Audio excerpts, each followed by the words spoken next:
Ia, ele tua nei tula fiafi. Ia se pulkalame nei o I whamarsia ia tato uma nei fiafi. Manatu male talitunua ia o lo ia se whiaua o ngā nei whasoa nei fiafi. Le amataina la ia tato matau. Ia o lea tato amata mumoi se talo. Ia, io waile tua matou tamaa. Matou sauni nei matou te whasoa matale tala noa.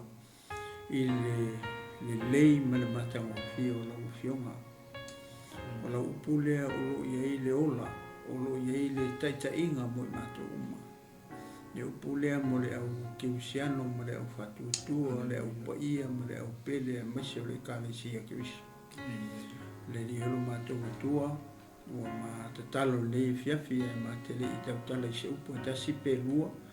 ia mua lava na mau atu I lau fio I lau soani anga paia fio mai oe nei fiafi po nei lava I tu waso ia fetalai oe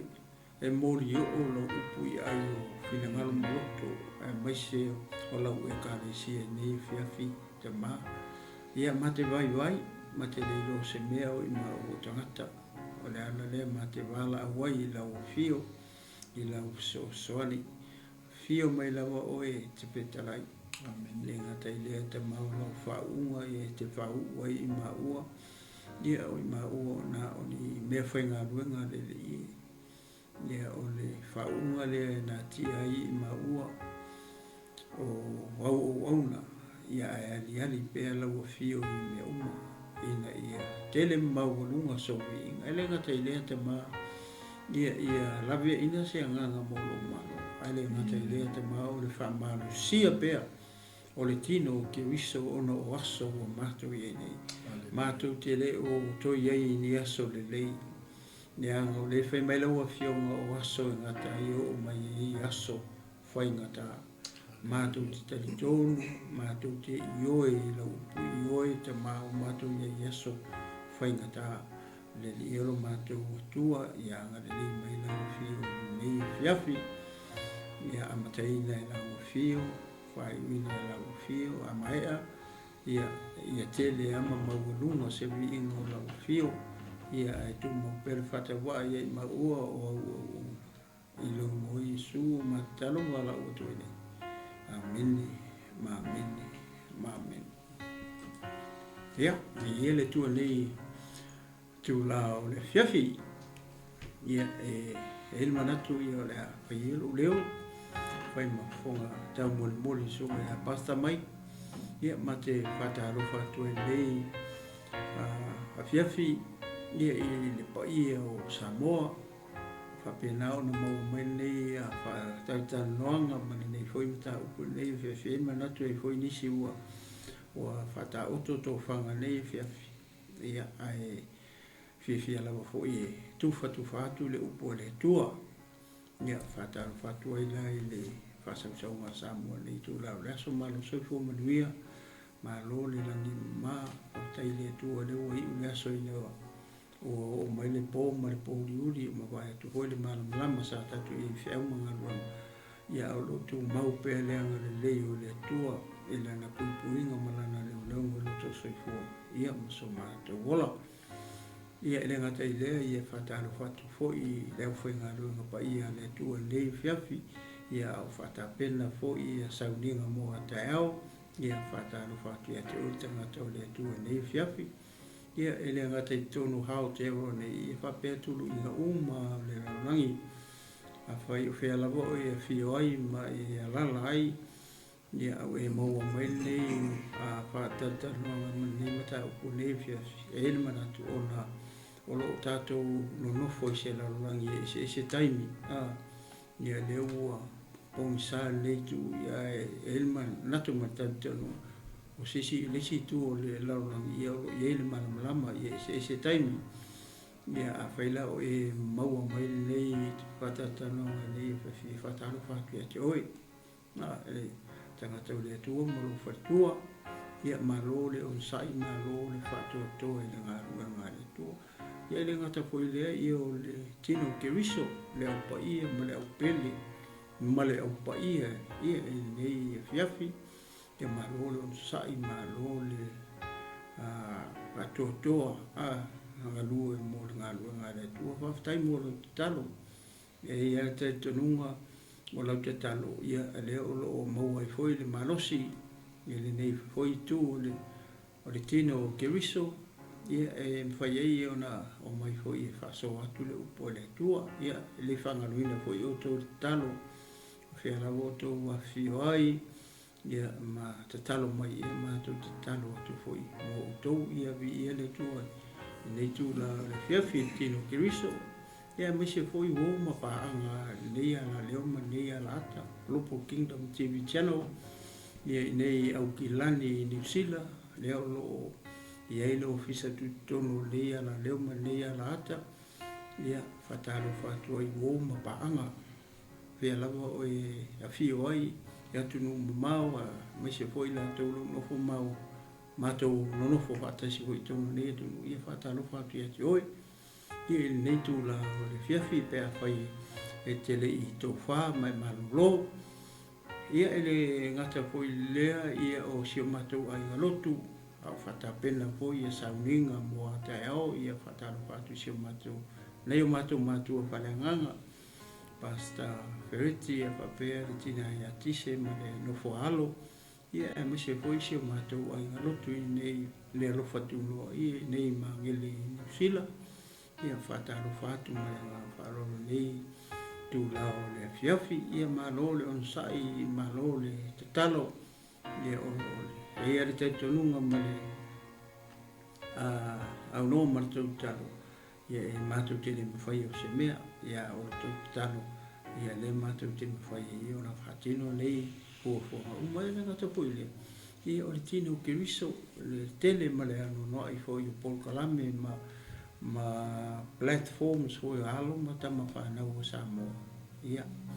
o le taimi tatu te tau fai ngalu lue fatasi ai o le taimi tatu te tau soa fatasi ele ato la aua ale tua ta talo mai te talo atu ia fa pena ia o winga na o se ata wa ia na e loa ia le langi uma mai la tu te le talia le fa o le tanga malitala le mara tatou li o Yesu Kristo ia o tatou so moni pe a fai tatou te fea fai ia o se fatalo fapupu le tu la le fiafi le fa songa Samoa ia e tu atu le minute le songa ya pasta pe fai sana fatalo fapupu o ale le o fai ngalo pa ia le tu ale ia o la tatou o sa lo tatou tau le fiafi le ngalo pasta ia le tua e toi folo fats fo i tatou ainga niwa ainga le fiafi ia o le mea fiafi ia o le whaatala no ina lava o mea sa tupu nei fo i weekend ia o mea tāua fo e aon tatou silafia ma whapenao tatou whale aonga mai ai ia i le folaunga fo'i ma le saualinga o loo tatou folau ai ia i lau saualinga whaleanganga le ua umaona whaatolima ma whaatalofa atu le sunga toina ia le tinu ia o le ma whaatalofa lawalina tasi ia ai e talitonunga ia vea fo nei pos whaamanuianga ia te oe fia lava e au atuai le savali i lo maota mo lo lawa o lau telefoni o lau laptop le alawa device o lo e whaamaina ia this is your appointed night or this is your appointed morning ia or this is your day e tautua ma le aunanga le Global Kingdom TV ia tātou te fola le talalelei whaasoo tangata ma ia pulea o tātou sio manga i le mana o le nganga ia na fuwa silsila mai le screen night tu ato maua ia o le asa whianga iei fo'i le laumoa ia iau kilang nei o le ia malamlama Akabe Bible College ia e tusa fo'i o le whaamoemoe nei tausanga pe iona iai le banquet e mase fo'i ia o le whaunga po o le graduation ia o le nei fo'i tausanga ia o se whaatatanoanga Ia ina in fai fo'i o na whailo ma whailoa mea tāua. Ia maise, ia na ua sila mai tātou au tū nea fiafi ia. Maisau longona, maisau whaasoa, ia tātou te tufa. Ia ne alofa whale nganga. Na ia tātou manuia, ia lofa sisili esi o le li, ia le au mātua, e maise fo'i, la tōlo whaiva o le tapu-tapuai. Ia ma whapena fo'i o na tau te tālu, leo mai mauta malawa mawhatai. Ia o le ngangana lea fiafi. Ia o le tātou mata, e tui nātu loa i le sunga taina, ia le li. Ia, tai pasta mo le au loa. Moni ma whamaoni e sau noa kuma le whitaleina ni tūra fiafi. Ia, ole koe le pasta ona ole whau unga lenda tātou au e toi. Ia, e te le se ao onga o lo i eitu tonu i. I le tino ke wiso. O se au waila koe le au pasta koe le li. O se te le o se lui tau. Se lui tau koe le o lo i eitu tonu pe au nofo au ia mo mata koe i alo mata makanau. Ia, me se foi matua foi sa tau wina le tau ia o onga foi le fatus pa i le tau sang lo nga lo tai te tala foi le tolo ta pulo o ia ni si tanga ta foi le no ai ia so ia lo ta to wo ia ana na fi male so o vai foi le ia ni si na o vai so le ma o falo to pasta pe ele ngata foi le ona encourage ia u ia wa foi o tanga ta matua wa ai ni si o tua foi si o tato wa tu sa fa u so le pe e kani loko le pasta nga lo tana e ko lo pulo ingai tua ma kua wa ai o le sita mano o ai sole pe ia o tangata huilele e waku le wheelchair le whainga o le tangata le tamane o ai pe la nga o le au mai huilele lo u mafofo o mau al malusi mana tuala o ai tamane ele kukusa ma malusi o ke malusi e tu tamane ai pe se lui tau le ua mai a ungo wai tamale soli o le kai mila e whao ngai lo marus o mauar marus amen e tala i e la le tala lei o le tala lei a Yesu o tātou o le loko o ka ko le ave whiau tātou la e kau ke kala i le tala lei le a Yesu o le tala lei lea o le tala lei o le malo o le atua.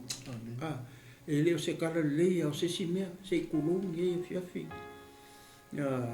Malau whasausaunga sa mua, misa lau ke siano le tino ke misa lau pa ia ma lau pele nge po. O le tala lei o le malo. Le whiau le tatu te tala ia. Ai pe iala o na whapea hoi leo na pe tue na i hoi lele ma ona o le mafofau fo tangata ma le mea le tu lo ne o le ngoa o le loku le ke e te fio mai e ma lo le ngoa loku le ma ke loku ma u peo ana winga la tala ko e risi va e nga ko le pasta o le o le la tala pe wa i kala bo ne ngo ke ka ko o le taimi o e tarabo. A whai o e mai moa mai le fiafi nei. O se alo, se atali, se tulopo, se awhinge o e whauraina. O le to tonu, o le te ngalue to tonu o le kalesia ke wiso. E le o lo taimi nei. Pe a fuala i la wai ho i sita mamatua le o wai mkoa i whafo alo loko ia wa fo ia o takata matu le o ke nga wa ia I want to serve God a lo wa ai te mai so le o folo hoi le pe a whaingi o le harfina ngalo le atua le ua whahu le aonga po whiala le mele la hanga i hoi sia tamamatua e ngā rue ko kongo o le kare sia kewisa ale winga no tala hoi le tae fua le mele le upu le o le tala le po le ave fua o le tala le anga o le tala le la kai kakari kongo e kusa mo upo Yesu le tonu e matai o le fulwara poi pulu fa mai o to watu o le fa pe karinga le fa mai ko ele fa pe ala fa pe e fo le ke ko i lo mai ngofo e nga nyanga la fa i u i fo i bo po Yesu o la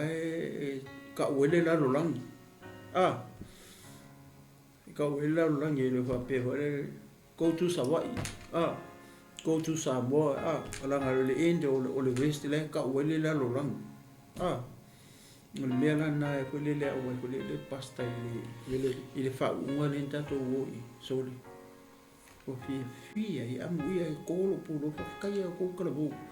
le nga ko fa u le fa unga le an nafi ma le so ai o la o kai ka tala ko le i alo mo fa na tala bo le ko ke kala bo o te la ngoma o le kai mingi o ko e mai se ale tala bo le tu lo la ele fai so ainga ye ma fai fo le tala bo le fai lo na ainga pa le fo le nga fa missionario me fa pena le anga o kua le fia ave o kua ku ma le loku ya pa le tenga lu tu no le kalesia kongo loku ele kaulanga tato no fo kongo loku e kaunga ko o aku kua ko loku ka kuanga ia ku isi ko mama isi tu no ho ile ona olea onga olea venga o fu ale ko ki tato wa ai ko ile tala le ole mo le meo le kamo enga but it's a long journey ole si me mari le tamo enga le ole wa ka ko lo le end le wa ka ko fa no umala ngari tonu le fiong pa ia le tu le end ai pe o le mali o le mele o le mystery le me e ke le lo po a fe e mo ko le lo se si o ka ko po a fe e ndai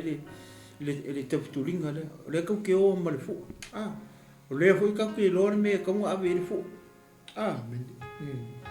e le me king e ka le me o fe le me la fa tali mai Yesu ai se ala o Yesu le mo ya ka ko o lala ia lenga tailia ia male o ia o apostolo they are already there lo will kingi ga ia lala e kirkilo mai ka ko le kau ke ver for ke mingi e ia la le si generation le lu ma ko ka ko ke pasia la ile fu ka penga pora ko nga age le wo ia mga kama kinga ia mo ai ngalila o le ala e skava ka le ia matou fu o longa winga e kaulanga makupasia ia le fu e si generation le luma inga ia awangi fail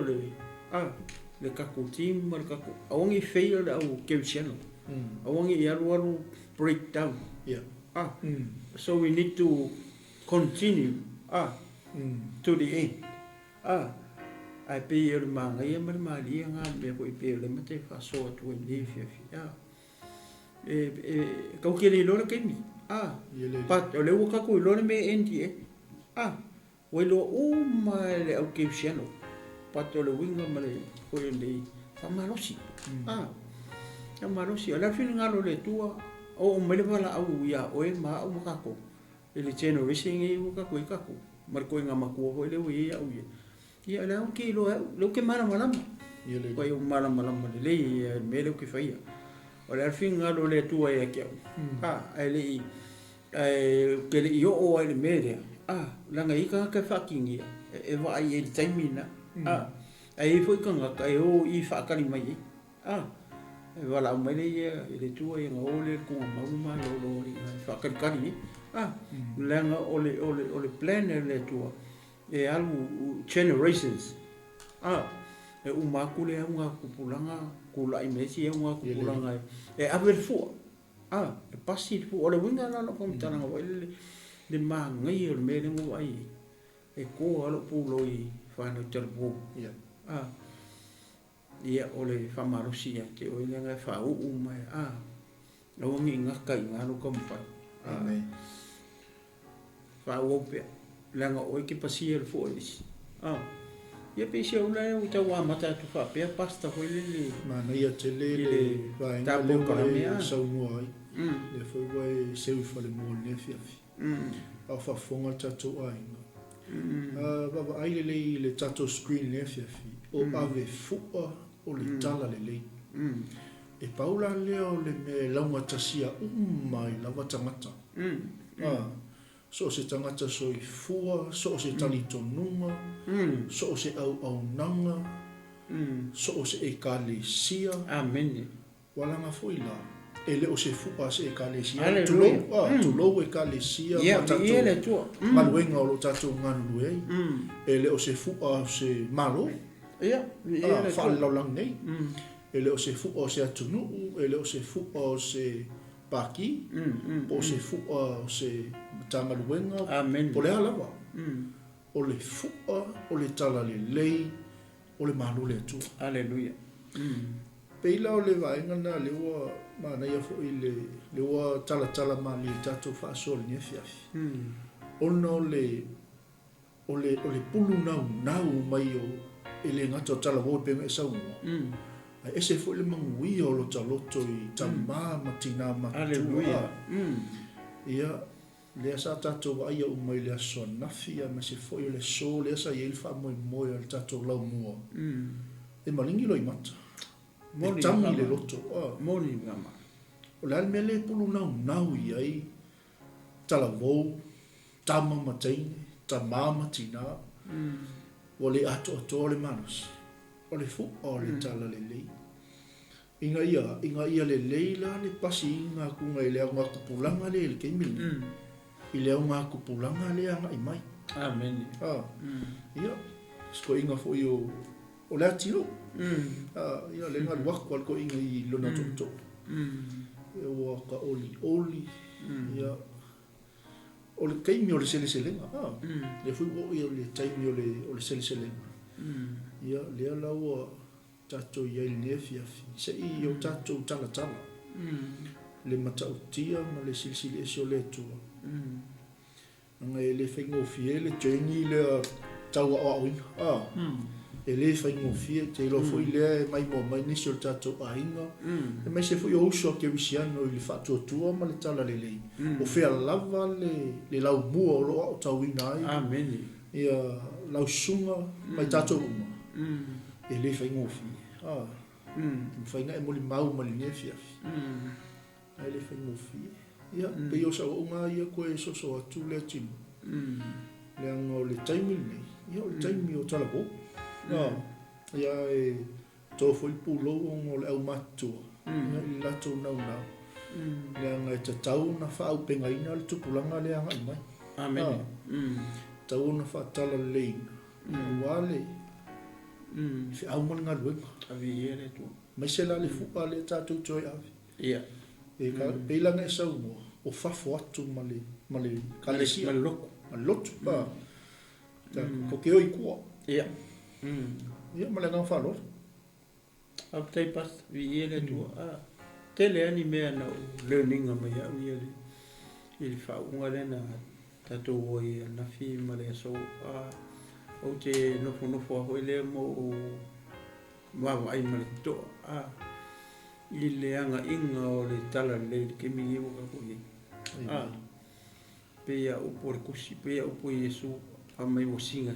se ko amen a o ko ikiki a fa na a o aila o ho ye ni fa unga i tama matina matu le sangi mai o le au matu ia a o ai to ho ila i talabo so le o ka so fi ia tai pe vela mele na i ta o ho i le I tama ia le tilua ia kiri fikau i se uso ia whamalu motu te u whapeo sau i foi le whaso atua ia ia se tangata foi e tau ia o tangata le ai le o le nganga na o winga rau whamitana foi le ia moni am whamaoni lupo le tua le kuku a inga le kuku o ruari ku orga kai lumo le tua na winga lao la tala foi le kai pe whakuro wai ka kai anga mai ai nisi ko inga mako i o i koko leo kai minga o ko inga receive wai le kuspasi o le aka o mea whalangi o le aka mea e whalangi pe a tātou tini la i le mele le whatali mai e Iesu le maa ngai o se awa onga mo tātou pe o le upo le whionga pa ia le atu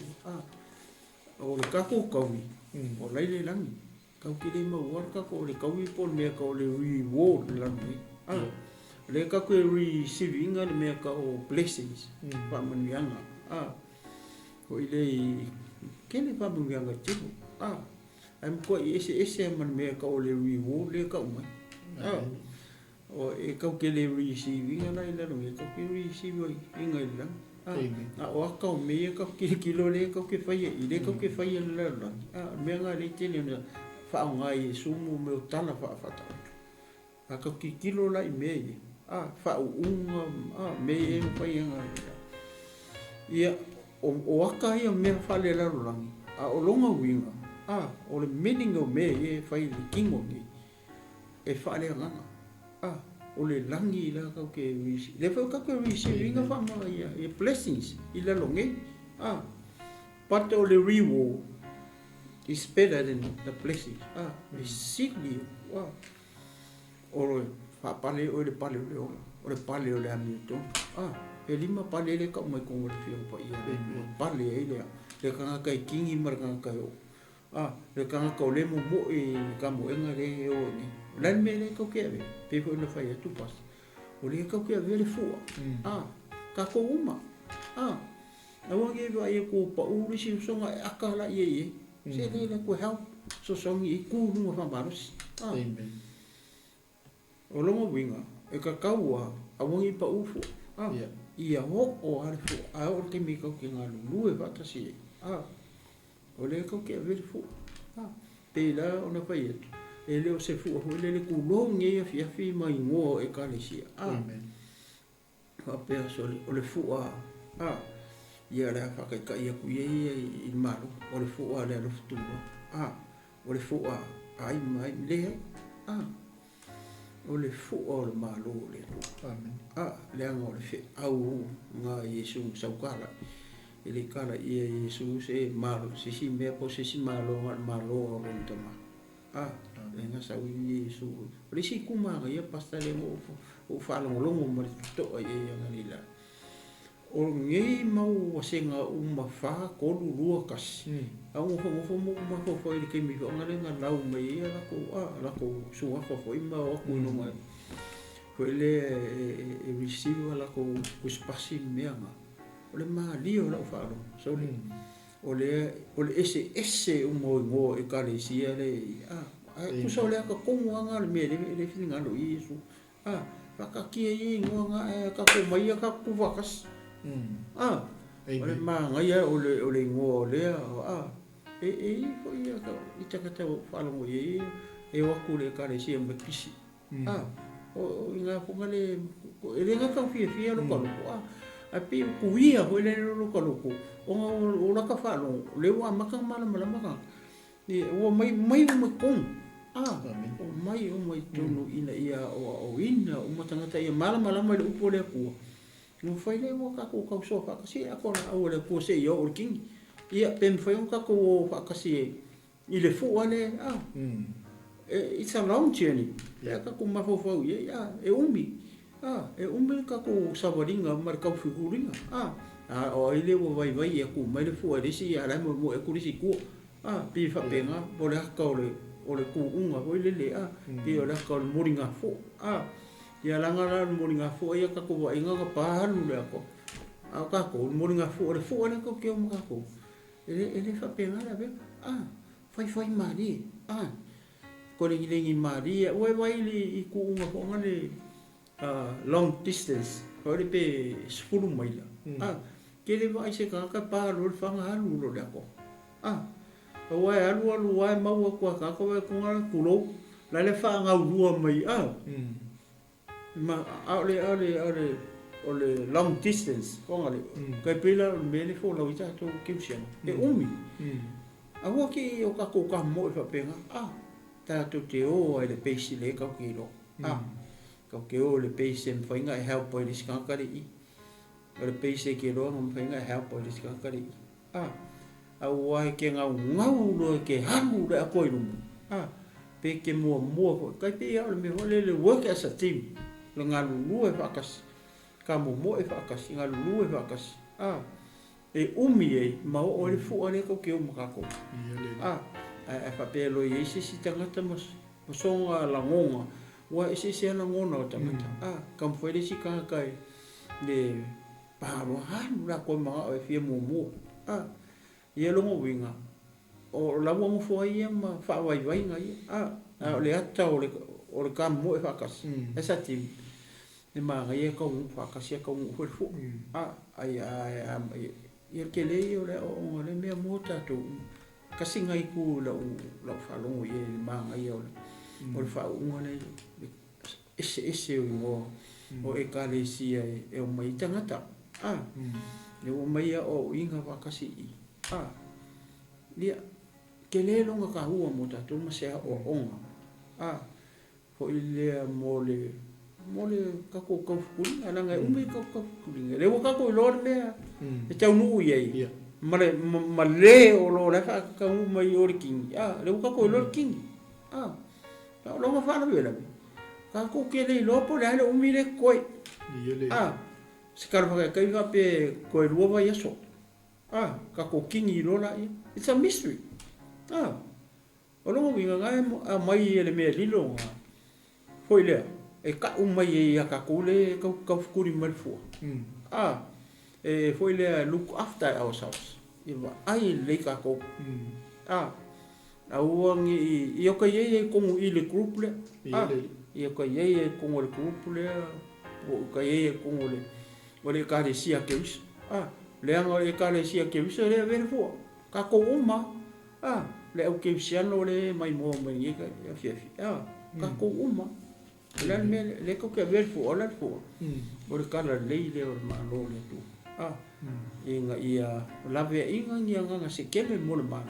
le nga ma lo ko ki kingi o inga ko ke kingi uma e o ma lo le tu le fa ka ni mai e le kupu ma lo le o yesu le la uma ka pinga yesu e le fa tanga mo le au ka mo e po langa e ka le si le la e ka ke ko lengi ko i ma le ma fa ma ko ya ka ko le upu ma le wai se ia o le kingi le fa ka ni mai yesu pe sha le ko ka po ko pas te ko langa le ma lo tu fa ma lo fa so e o te lo e tele ma no ia mo le mau ia i tatu ainga fo lo mai mo me fiafi so mai fa fia ngai ngam fa tu e me so tama fa na o i kale si fia amen wai ole e morning fa mau pe fo la le tatu mai timing tatu wato fo tatu fale mo tatu fa fo mo na ye fo i la le ta o ia ni so kale si ainga ia e kale si ese na o tau wina i to tonu le lau mua ele ngata fuilai le lau mua i au kilangi nei ai so o se lau mua o le ia malama a Kape Bible College ele ngata i lau whanua o Aotearoa o Australia ia ma so o se vaenga o nila langi o le whaftaila li le tino o le whaao amen le sungai i sungai to ina ia le tu sungai le fomai a yeti ia ma fatua ia pa le pa mangeu ia fa pe foi ia le sungai le fomai a Benjamin Williams ma fatua si moto ile to fama mau ile sila mamau ma le nei visiona. Lea ua manuia ai tama whanau e kalesia. Amen. O Samoa. Lea ua amata o na talatala atu i tua. Isi atu nu o le Pasifika. Lo e fiki. Lo iai fiti, lo iai tu valu, tonga. Vi ia le tu. Ia, ngai ke ua, iai nisi e le mau atu. Wale i tele ia tato wa o ngai peo na moli mau le, so wale fo mai nei asua. O le anganga na nia fiafi, o le whaafitai, o se whaamalo, ia i sunga i toi ina. Amen. Ia li fo mai. Ia ona o le nei tō whama mau, tato manuia o mai, Samoa, ato moto o Pasifika, lea ua, o le ala le matiute ma le matafa i oi, o tātou, ai masi e lawa, oi lea sa e a o tawina i totono, o so se lau mua o lia malamalama Bible College, a kape Bible College, o tātou lau awe fuqa le talalelei. Amen. Ia ele ngata fuila le nei a onga. Ia o a onga tuspa ia e fia. Mai whapengani malo le tu. Ia. Ia. Ele whaapito i se a onga po se kalesia. Inga ia whai tātou ma awe fuqa o le talalelei. Al maanga ia la o lisi mele sa e whaasoa. O le maanga ia la o le o lo tamo ele ngata e te tamo e te manu malo ai te tamo e te manu malo to e tau nuu lau tamo enga ele tau nu unga ngai ke sila fia mo tato ilo le mea e tau nuu ai. Amen. Ia e pe on fa so atu le ko kala menia fia tasi ale mea ngai inga mystery ka no ke le lo kengi ai vai o i mo o e lo fai fe au ngai ke sela ngai se lea o e la lea mantua le pesa e ta ua foi o le journey o le folaunga ma sa valinga le ia ta to fa le anga o le sa ta to fali ia o ina ta to le upo le to. Amen. Ia ka ko aku foi ka ko enta to tono lo a o ina ma u fafo mai e au ona. Amen. O le tāua la nao so o se lau mua tato ia maramlama kape Bible College. E whaau penga ina, whaatala le ina. Alo matama whanau a Samoa e maisi o so i kalesia. A wala le fuqa lea. Le fuqa o le tala le lei. Peke alu i kongo lau kampangi. Peke alu i kongo lau a onga. Peke alu i seisi akungu. E paua leo le fuqa e lau matasia o mai leo whatuatua. Ma le au kewisiano, ma le au paia. O le fuqa. O le tala le lei o le malo le atu. Amen. Pei langa e sau noa le tinu. O le sila highlight o la whalongolongo le aso i le wha moe moe ma le wha unga tatua. Tala le sa wha. Pea le sunga le wha evangelia le sa atu fo i le foil nei aso i le wase upu mo la wha. Tātou te le o mai tātou te sa ili ni wha ilonga. O lo tātou sa ilia le malo. Amen. Ia e pe o pape nase to e whaopopo atu le mānaia te lele vaenga le. Ia e o le anganga na nea fiafi ia te au ia mai sol po kalame ia maua fo i le fiafi ma le malaulau. Se ia watus whaftai, as wha malu. Ia ele ngata fo i sunga i toi ina. Ia o Presidente a onga te tas, o pule a onga, o whai a onga, staff, o ai lava. Mai se foi o mai moa mai le fiafi o e ai to tonu o le staff o so se lau mua le tato ia lama kape Bible College. Malo le fi nau i mea le lei. Malo le ono sai le au onanga. Malo le toa, malo le loto tele. Vi ia le li. Ia le hoinga e tele na sau noa tatou tama. Ia e vi ia le li. Pe yo se unga ia to e hopopo atu le tino. ia le selu fo I toi ina ia ma so se aunga ia o le sini mal fa moi moi inga ia koe ulu fale I lo ekalesia koe ulu fale I ko ngolo nu le atu nu ngai ke iai ave la fu ore pe ke ulu fafo lo I fafo to lo ekalesia ke alu ai ave le fu on tala le manu le tu ia tai pasta wa longo mali e ia le fiafi e ta paso mai pukalami ia mana tu le fa o le foi a mai te uia ke le se a foi le ia te uia mano lo foi tangata kai pe le tate tala no ai foi le me avengo le fua o le tala le ta e vai nga foi kai pe le nga ta o foi le ile la ua le ale ona le to le na la ua ele fa pe foi ono ni si foi a tu lo ne fiafi ele si to nga tangata foi le nga mau e sili wa elo u territorio nga pasta e kupu nga le fia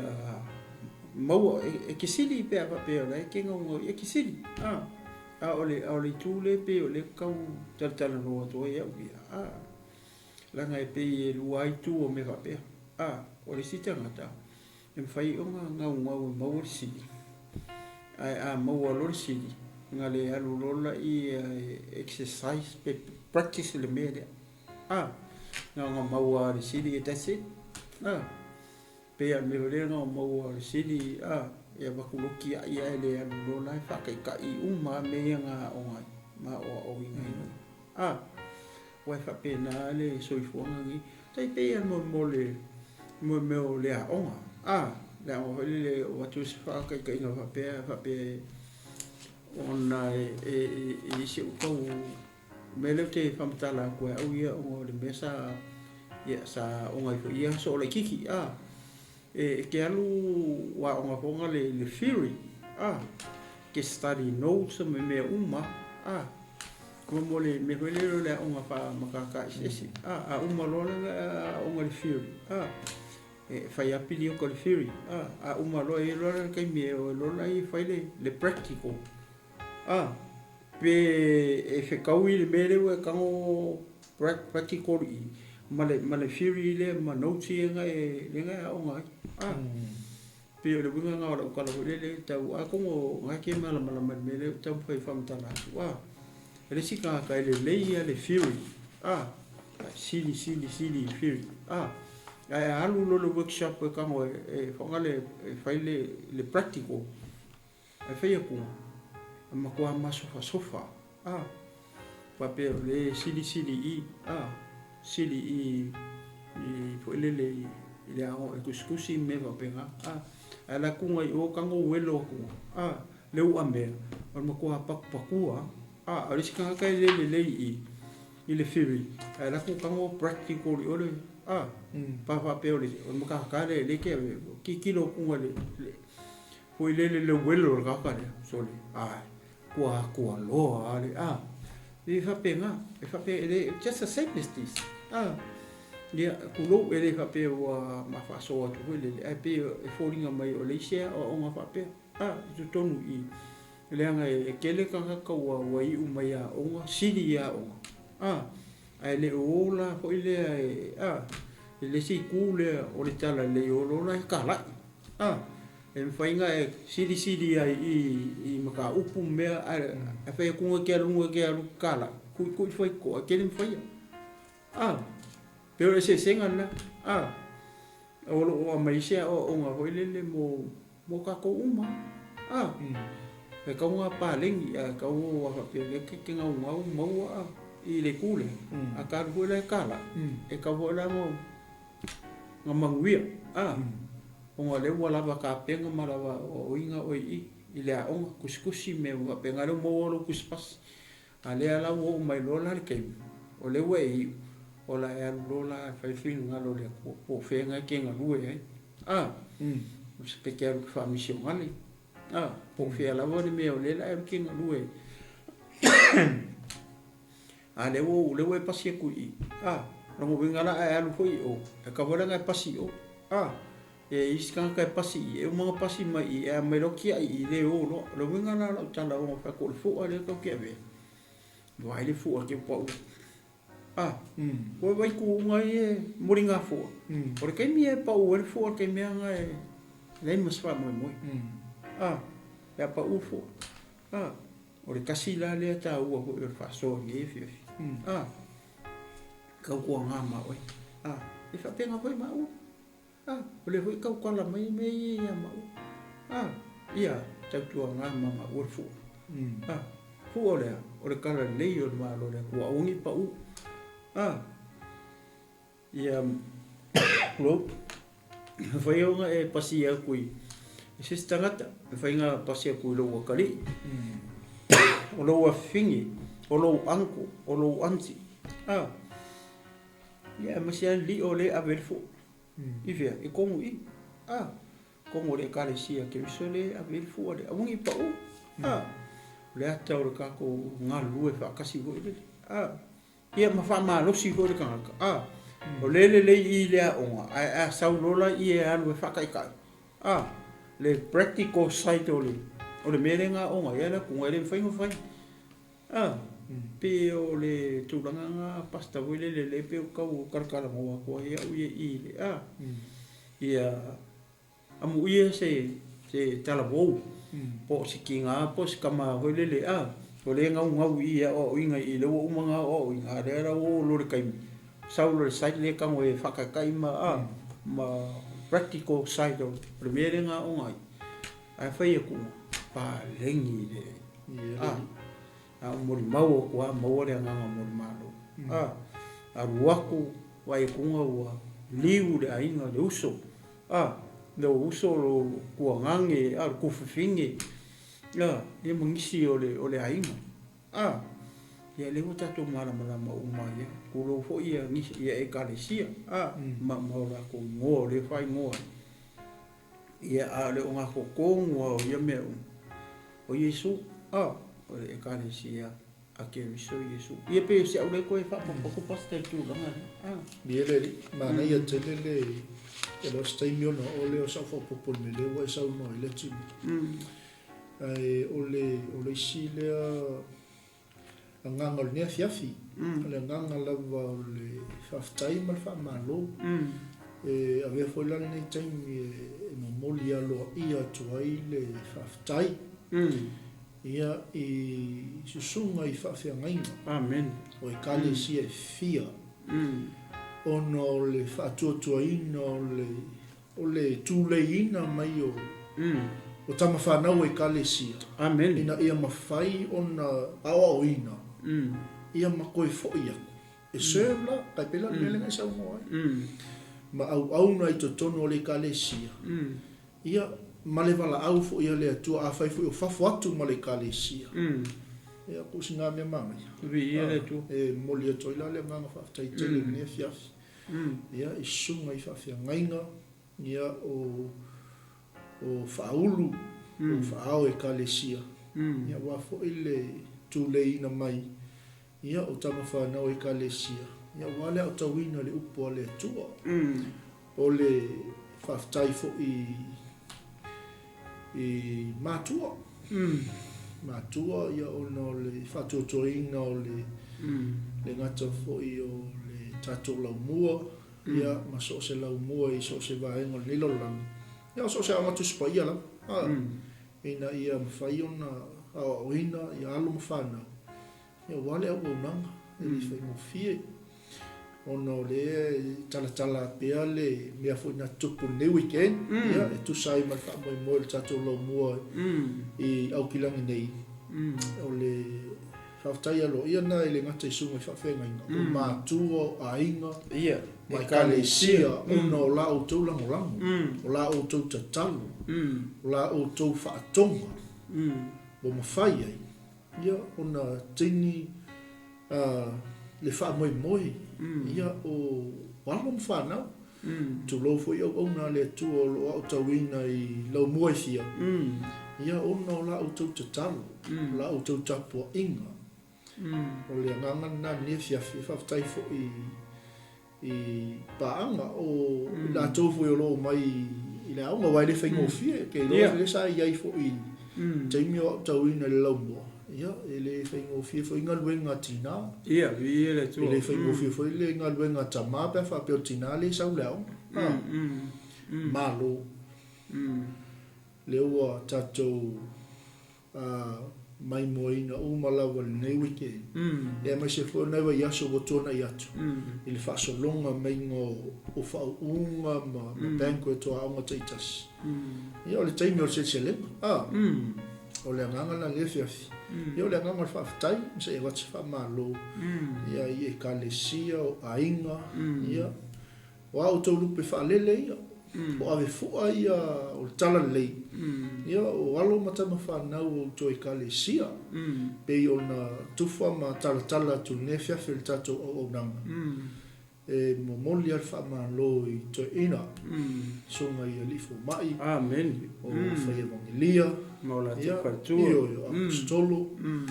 ia o fai aʻoga o faafeagaiga ia i lenei tou faamamao ia lea ua oo mai le manuia le tatou foʻi tupulaga ia e maise o lesi tupulaga o loo agaʻi mai ega ia pasi pea le fuʻa lea ia faaupenga alo ma fanau malo ia o la outou pule lea ia o le viiga lea o le atua i le sa e saunoa ai le o e tele manoanoaʻi me e uma legei po uma le a ia ae o keilo o le salo mo staimi ona agaʻi mai lea o le tatou faao ia nei ia e talatala pea ia nisi foʻi o vaega tāua ia e maise ia peia e pea feisaʻo le taumaitau atu lenea fiafi peia e koe kasi le faauʻuga le toe ia o le tatou laumua i alo i le vini ia masalo mo le matone peia ua uma ia ai salo le amau se atoanga ia pea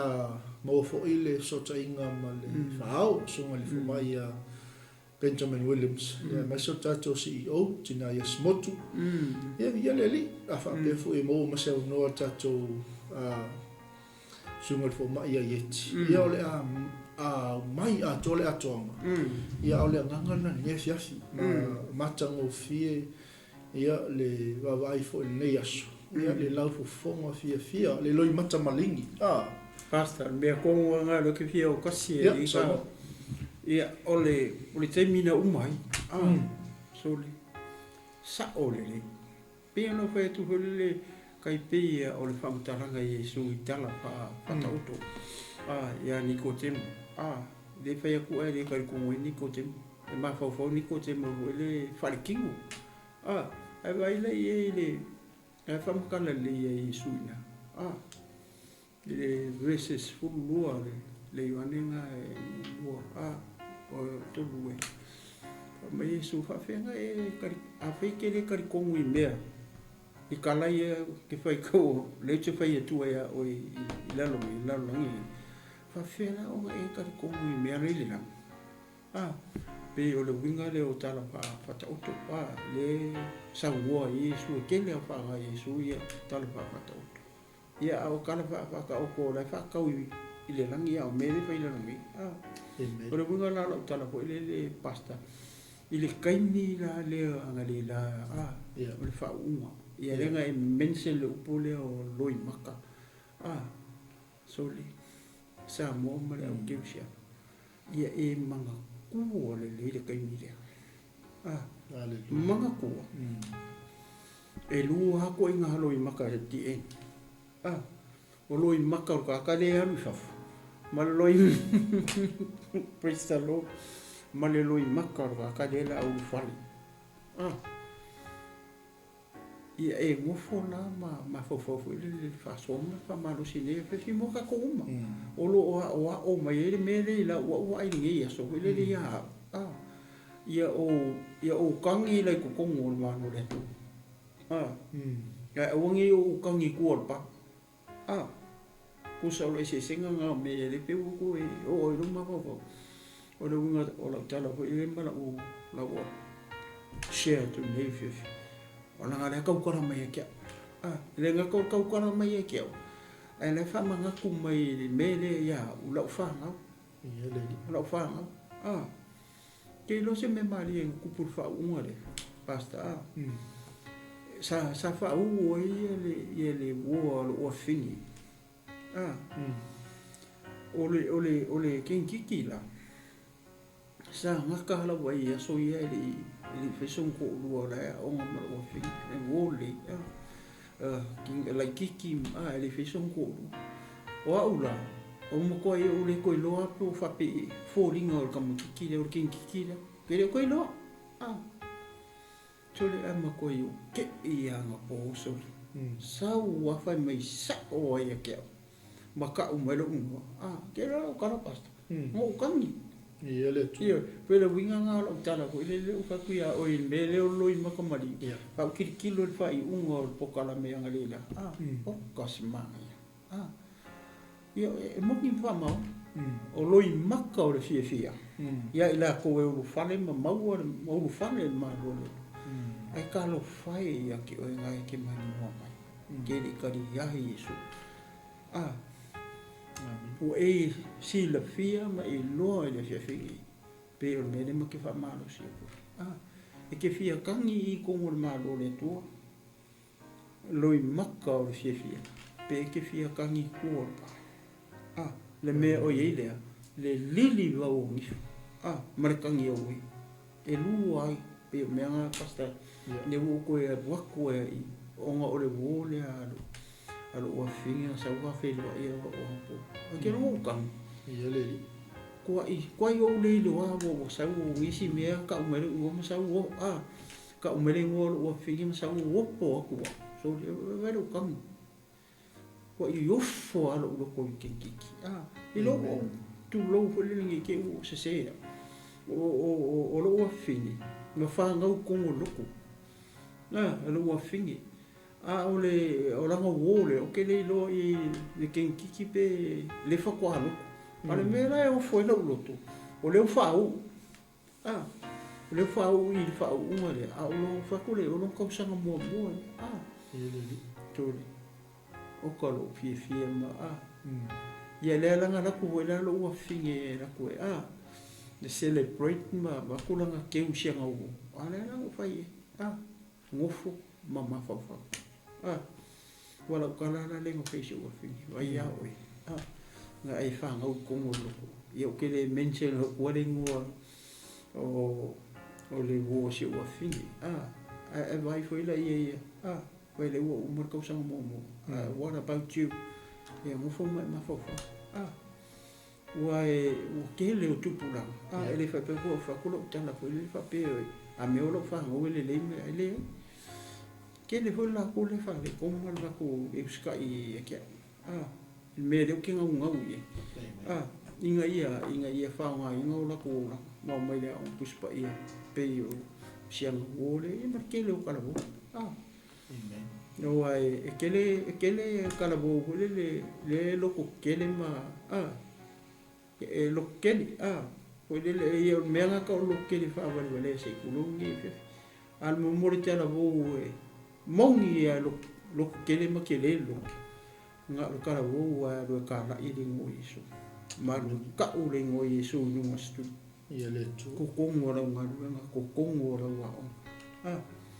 ale kele o ka vo le ka ke va ai le o ko se le se ko le vo me ia pe se o le pasta vole le manga yo me le o le so mo o se kasi le me manga yo o fuma o mo o ma o le si o fi so mo ko yo fo so mo ko yo ke ia fa ko yo ai ka ho ka o me le o fa ko ka fi le o ko po mai fa ko ia vi le o ke ngele ia fe so ngi ka la mo i la wole kana ngoe ako ngoe haru saula mo kuspa ia le lu ka o fu ia lo mai ma ho fa se kai mi se aso saula mo kuspa pe o se ula le o le pasta kai pele ma ngai o lo ko ai kai mi le nga fa u uma sa nga fo ka I ka o le ka lam ia le le ka lam e ka no fa ka I apa itu mai mo mai ni ya o nga mo ta to uma o lo fa manga ku mai ngai me e fai la lo ngai o le ka nga o le lang e me e kai me e fai e me le lang le ka penga ku I maka ko nga ia ku I dia marka ko kamu enga le mal fu le ia ka ko ia mana nga fa ro pas ni fe ia le tu amen ia te do le tanto fon fa pila le matango fie fo tu fa ne fia fi le si me le o man tu le tino ia pe yon tato fa som tu fa ni ia fia fi por ni foi ba en ngota ya ia o le si le highlight o nei aso o le failonga le asa tau awina le tato tina o tato lo mo le ala o tono ia la usa ngonga ia ile taimi o le loi mata malingi ma le loi mata o le oli ia ale sa tato fasol ia fia ele te tau failo ai o le nau o le tangata le ua o tau nu ua le race le anka mo e mei fo il tina le ua whapaleina ma whamaniaina ona o lao lea ona o le nganga pa ia o le tu ia o stasi foi leo kai pe nga ko fa so mai e foi an le au matu ia le si le tangata le sa tato wa ai ma tato mai moina ia o tina lo mo ia e ui lava sa whengai ma i o le tino ia le o tau pe ilan tato fa so nei polkalame run to win run to win and to finish your race ta mo e te manu malo ma ta mo e malo mo tino e tau nuku la la tau mo e amen fa le nganga le tato te ta mo mo e ai ngai ke ua e fa au mai le lau mua ngai ke au tau inga ai koe sela mai ai I pare ua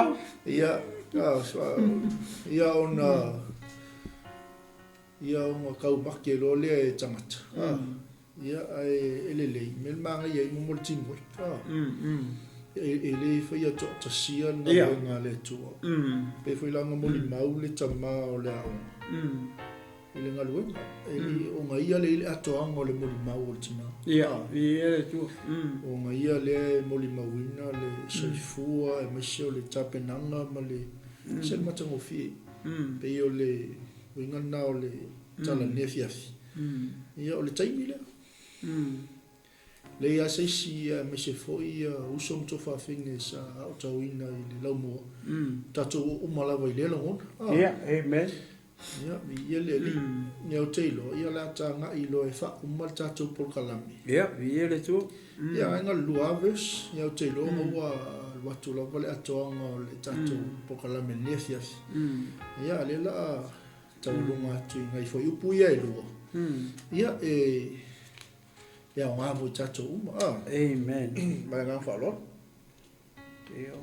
pas si pe ko fe mai le fe tawina o le fiona pa ia le tu o le nei o I tato foi o lo o vanga ia le fa potonga o e mata mai e fa peona to tele I nā tato tu e se I o mea mamafa uma a toa maleanga sala e fa lave ngō fie ai tato ia tato tau fetuli male ono sai I le ala tanu o I o tato luma sai upo e lua ma ia vava I atu ia Yesu o le na te taitaina ma le na te fa atoina ma le na te fa tua o le na ono sai le sa tau na fa tau va ia te ia le ma ona oli sa tuku i ona luma. O nofo foi o ia le tu tau o le nofo ali i o le atua. Whamanuia mai le atua ni fias.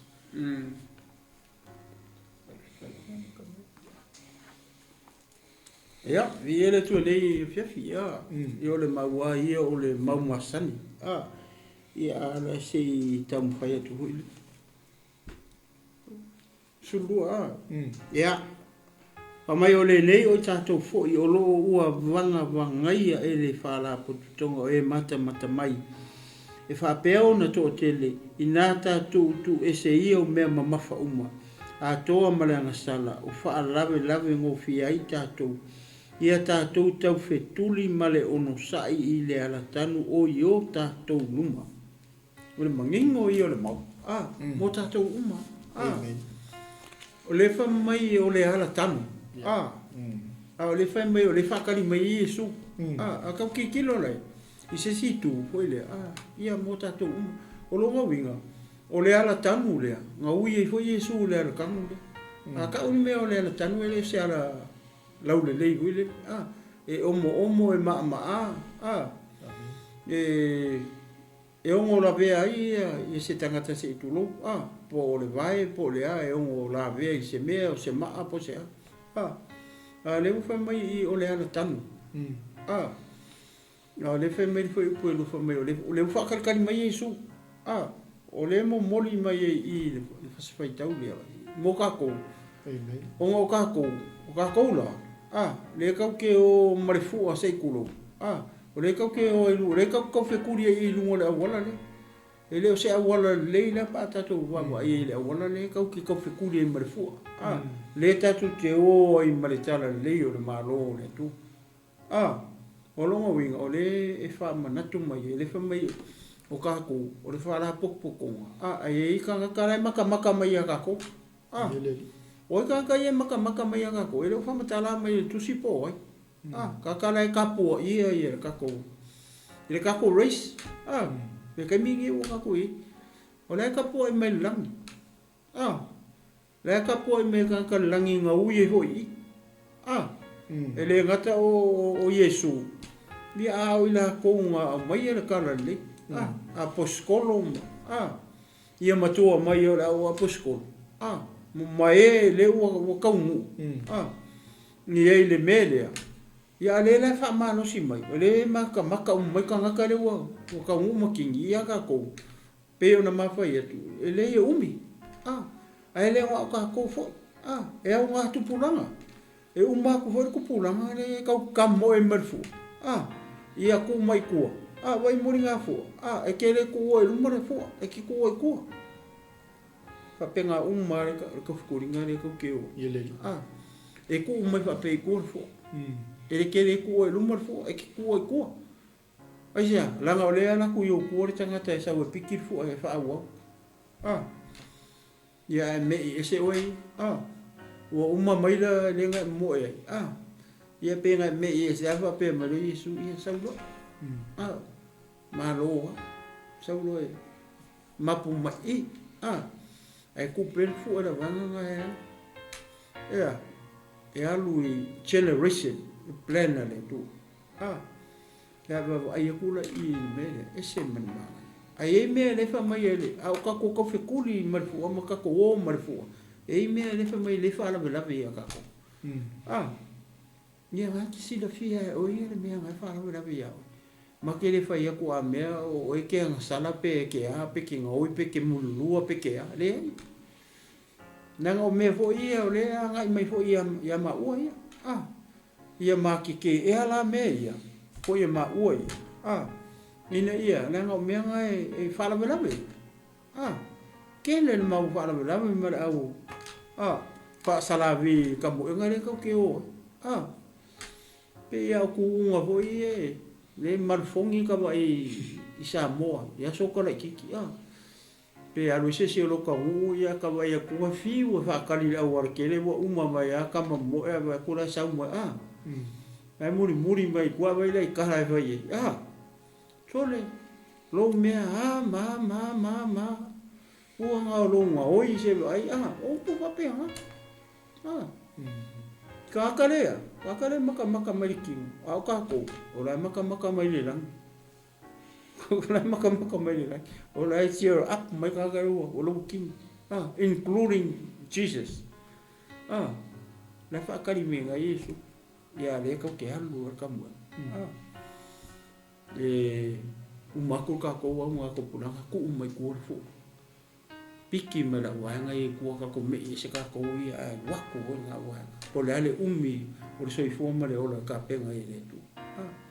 Ia pe se ola ko sa ko pasta. Malo le fa so ma o le sile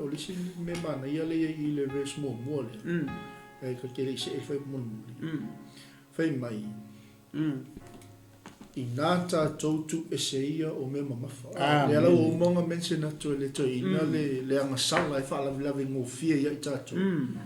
Ya kasi nga me kau le alu e lau ka moenga o le ke lo mea mamafa ngai ke alu maafi.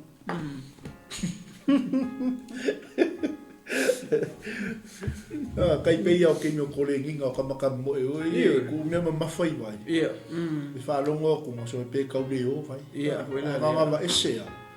Par fanga mua mai nga male I nata tautu eseia o mea mamafa ia e rea lua kuma ue ese mea mamafa ngai amen fala ve lave lau tamoenga nanga tauna tamoe te manu tauna tamoe e tingi lau tamoenga ia lua ia ling fa so tol ina maleanga sala e fa lave ngofie tatu fa me lola ia fa ngol fa mo le tamo ela male unsa e ia me fa sala ve tofu tulinga ma tamo ia ai ke o sa ia lenga ma me ia ia le tu me ia tato tau fetu male ono sa ile ala tanu o le tato lu aleluia tato tamo e male ono sa aua nei kai mo fie ka o ma ba ese o me mafa a ese lang sala fa la mo fie ka mo e mo lo mo kingo e le kai mi e o me tofto fonga e te me afe me fa fitau ele tem me o to fa no ele fali ele tem me a fe o le onge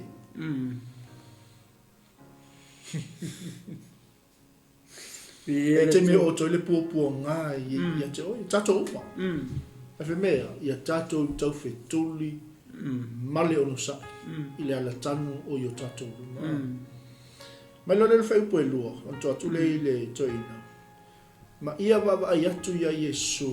o le na te taitainga me mo e kolu a me manga ia le sao ia le vi ele tu abas ma ia tato wa ia tu ia Yesu o le na te taitaina ma le na te fa ato toina le fa tua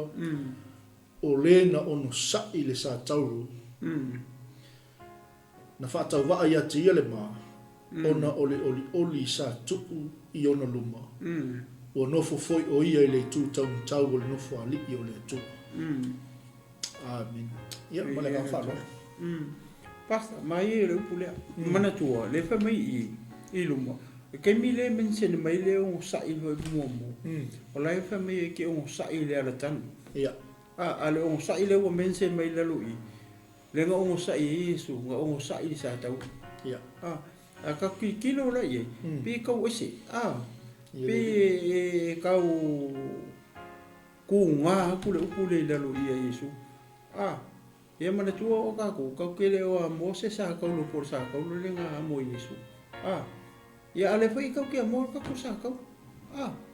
o la sa ka lo le ke mo sa ka lo fa le nga amen ale sa ta lo le nga mo Yesu la sa ka lo nga lo la le nga mo Yesu ale fa mai o sa ile o sa ile sa ta ia e maria o le fa manga ku mai ka ko le kamo enga le mal awala le ka ke o ele se awala la le o le awala ma le awala kam ke le lo por ko nga ka mo le ka mo pe nga ka mo se ke kapila pe o inka mo o winga ni se wala lo ni dei me le ta o le ala tan o le ala e o so lunga ma ya o so le lo pe ku ia ile vai pe o le ala pa me le lo I o le o sa I Yesu o sa I sa ta o le sin puma ngai ale mangai foi mai sa ke u yo luma le pasta mangai lo punga ya ono sa I le sa tau na fa tau wa ia te ia le ma kasi la le me na fa ka wa ai su le mai tangata le amo ku le ora sa ka lo I me ku mo ka ngaka sa fa ngalo Yesu me le ka ora ma kasi le ha upenga sa ka ngile apply ke mingi ro se foi ka ku ile mele ka ke o sa wa ka mare fa ma mai sa wa sa ka ngi fa ma mai o ke sian ke la ku lo ka la sole se we poco ari e ko ari la nga me o nga ka na ina ale fa mai I ke mile nga lu Yesu mar sa ko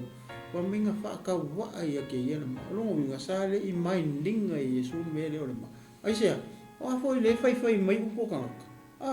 pa mai foi o kupu ka I lu kai pa mai foi o le nga fa kuwa I ka ka o ki nga ma se vai ale nga ku tanga ta fai lu sa ka a fai nga e fa malo lo ka ka ya lu foi na lu mar sa ka amen o me nga kasi le o nga ke le o le kai mingi o ko I ma le fo ale ka ke ave e fa ma o takata por istalo a fa mai a Paulo o ke le ma ilea o ke le ma ile tala le ya a le fa mai fa ka wa ia le ma o ka ko e vivi e tu tonu o fa sa ma fi ai alu ro ko alu mo ma lo even la malonga ia anti malonga anko ele fainga mori mau e se o le upu le ma le fa mai po skolo po ke le mai talale le fa mai I Yesu I mele mana fa ta wa ia te ia le mai ka ngaka le wa ia ku le amo sa ka o mo ko ka fe ko I kingo o mo ko I kinga inga ko nga le la wa yo cha so li fa o nga oi o ka ko ang sala e le si vai nga manga ele I foi pa mai wa te ine fa tu ole na ono sai sa tau na fa ta wa ia te ele ma ona oli sa tu I ona luma la mele sai le loko Yesu la mele nga e fai Yesu ki nga inga ma polonga ma ki nga I ala ile uri wai lo le Yesu complete le mele nga sa wai ai fai ka ungi le Eperu le nga ufo nga ya Yesu fai longa ma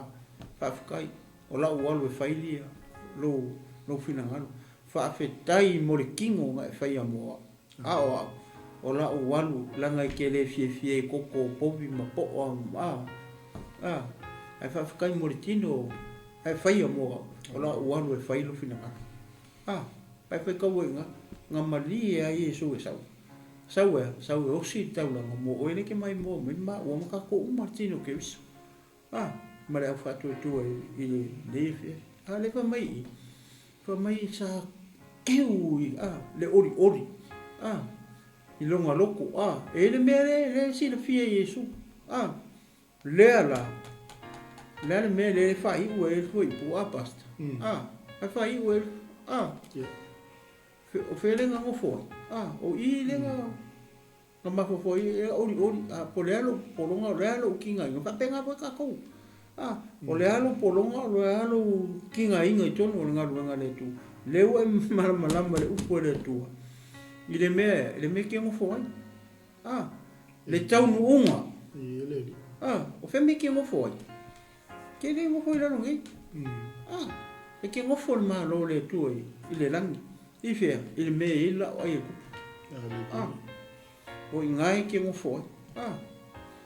whalongo isi tangata pole isi maliu isi kalosia ia mausa ngofoanga na po wapenga masalo ele o mauki ngole le ngofoanga mai ai mele au le so foi Yesu le alu marsaka a le longa ori le o si le fia Yesu le mea e ka ngu ye o felenga le nga o ye le ngo foi fe le ku ko ka o ka ma ai sia na nga le wo complete ngalo makinga ngalo mafanka le wo ka ngu le wo fa e le ala wo mo e longo fo. What about us? Pa feta tu. Ma le fu ale ko ke o makako. A o ke ma. Fa malos. Ia ke u le ori le lo.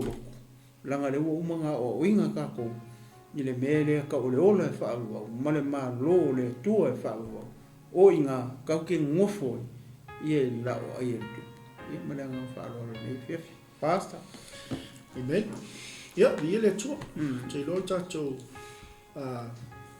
fa malosi na ile tato pokala menle fiafi. Ia manu malo lo tamoinga. Ia tini lo tamoinga. Amen. E mafuo na tini ia. Le fe mai fe mulmuli le sa tato fa so. Ma va yatu ya Yesu. Amen. Ai se le ngo Yesu o le fata i moanga. O Yesu o le fata i tainga. E sasi lo le me ke wai e le manguma lo le kamai se selo mo le me kingi lo kamai tau la i pelo ai e Yesu. Amen. Na nga fe me ya so o ngamai la o le na te taitaina lua o le na te fa ato toaina lo tatu fa to tolu o le na ono sa il sa tau e vai le fa taitaina le o mai Yesu ai salo tau ala ke poli sa o le me tau la i lau ma ai ma lau sila le ngata te manu ma lo i lau tamu ai ngai lau ni ai kingi lai o le ma lo le tu o e lo mo foi nga bi ya le le fa to ma lau pa ia tau la il tatu ai Yesu. Amen. Praise the Lord. O le na te taitaina i tanto.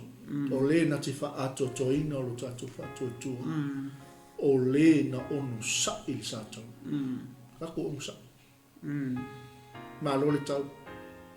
Ma lo le toa. Praise the Lord. Vi ele tua. Ma lo le lo tuteli. Ya ai o le fai umana tatu po kala. Vi ele tua ni. Ya ba foi le. Au le lingo mesa tupu ni foi weekend. Tu sai mal fa mo o le mo. Ya ia ki le nei. Ia o tatu a onga. Ia malam lama ka pai po college. Ia el natu o la fa ngata mai i tatu po kala me staimi se aso. Ia o tupo ina le li. Ia tatu te filo ia i male fa au mal fa tua. Vi ele tua. Ia ona fa ato foi le o le mau ma se foi. Ia o se la sauanga fo e tu sama fofuanga toyo le fai unga fo le tau sanga. Ia mai se foi o nisio o fofuanga o le tau sanga o lo foto. Mai ia le tua me nei male tamai ale tino. Ma o te alo lo fatele ia te o malava le tino ke riso le fia. Praise the Lord. Ia ai o le nganga na nei po o le nganga o fa fatai o le fa malo. Ia le ngata i whaao tatou lau mua i so se i tu e fio le nilo lang. Ia ono le tō whama mau. Ono le sila mamau. Ia leo manui ai ia tama whanau i ka le sia fia. Ia walea le momoli ina o le fupa o le talalelei. Tai lau sunga i le fomai. Ia Benjamin Williams. E whaao tatou lau mua e masi fwoi le tina i asimotu o le tatou CEO ia masi fwoi o le sunga i le omai ia yeti malfatua ia palepa mangeo ia ona o le nei tō whamamau ia ua manui ai ia tupulanga o Samoa o mai fola matua malo le sila le li ia la fangata me tatu pokalami malo fa tai mafuta malne fiafi ia fa monia tele le 𝚜𝚘𝚘𝚗𝚒𝚑𝚗𝚘𝚒 ia watu lava stato flyer ia me se foi stato update ia i se aso ia tato te mafuta malan au ia e me tau nei ma le tamaia le tinu malo fumfulu mato te lofa tele mo o tou fa tai tele lo mato tua oi wina ne fiafi tele mama ia tu lo inga nei po te ma ia la se tala o se upu o se mo haleluya e tosa mal fa moi o la bua ne foi weekend fa tai tele le li ia vano fa manuyanga le li se i o mato wa ai pe le li yo manuia fa tai tama ia i fa au ia mai se o presidente o pule aonga o whaia aonga ia o staff i so se lau mua whaftai o no lato o lato tua au auna ia te oi malo finangalo ia ua le lii le fuqa o lau tala le lei whamanuia ia te i mato uma le fiafi mai se 𝚜𝚘𝚘𝚗𝚒𝚗𝚒 maua se malo longa le lei ia ua le lii il mato o ia te oi ia whamangalo le tua stalos upu o le longa malia i lau sila malau whaafonga le fiafi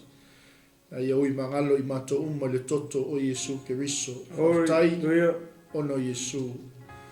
amene ia shalom saifua mai manuia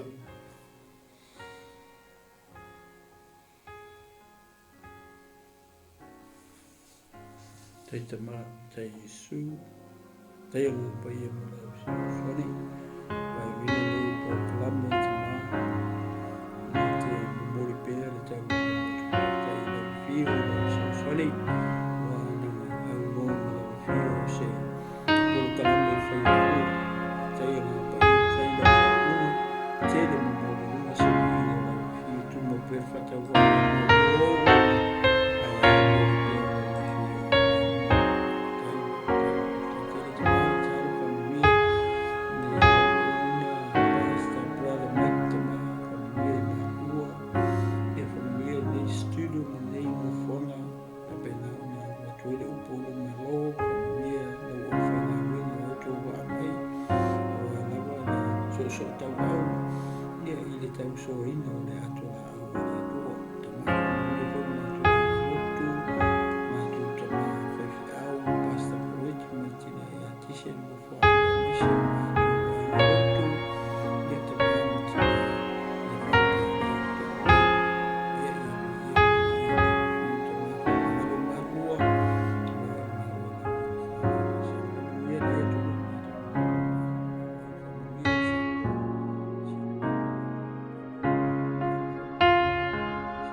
To all our friends in New Zealand, Australia and the islands,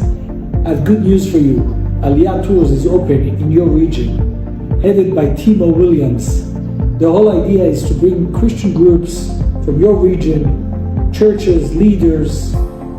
worship leaders to come here to the land of the Bible, to be encouraged, to walk where things really happen, to taste and to touch the miracle that God has done with the people of Israel. I want to encourage you to be in touch with Aliyah Tours so they can organize your next tour to the land of the Bible. And I hope, like we say in Hebrew, Bashana Haba B'Yerushalayim. See you next year in Jerusalem. Thank you, Timo, for all your hard work. To you guys, let us come up to the house of the Lord in Jerusalem.